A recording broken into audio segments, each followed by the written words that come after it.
The arcade is 16 little shops, 4 big ones, 8 artist studios and a bit of workspace. We're really lucky that the arcade is in everyone's heart in Dewsbury.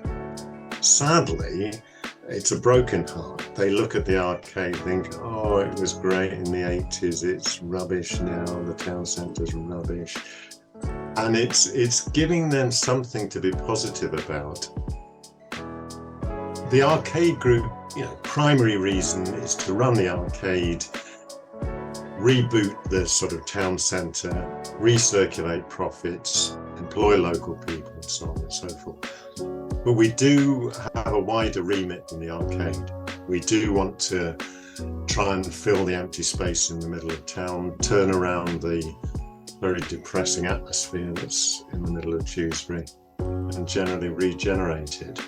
We are absolutely committed to the arcade being both a mixture of sort of Asian and white cultures. And that's not easy, but we're going to do that. At all levels of the organisation, we'll make sure, whether it's tenants, board members and things, it is pretty evenly split. Well, the key thing for me, and why I'm a community benefit society nut, is the share issue, because the share issue does so much more than just raise money.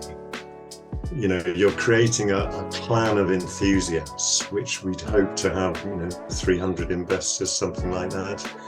And it flags an enormous level of sort of seriousness. If you can go out and raise 150,000 or something, people sit up and take notice. Social enterprise is a business like any other. It's all about the business model. Right at the beginning, you can look, is this business model one that generates a surplus? And actually, it's usually pretty obvious right up front. Oh God, no, I'm going to be scrabbling around for grants to keep us going. When we get shopkeepers, we're going to say, look, it's no use depending on footfall. You've got to be 80% reliant on the internet for your sales. And then a little shop front is a plus where you can demonstrate your wares. And we're going to have to be very events oriented. Over the next year or so, have a lot of things like vintage days, actually, for different forms of markets, just pull people in, have them in the market square and things. And we just want to facilitate people to do stuff. If we can put in a bit of seed money, fantastic. We'll just get on with things.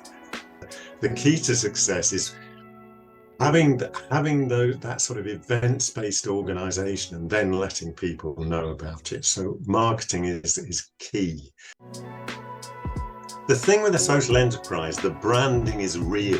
The corporates do it and it's fake. But if you really are sort of community run and energising, that's the greatest thing. People really trust you and like.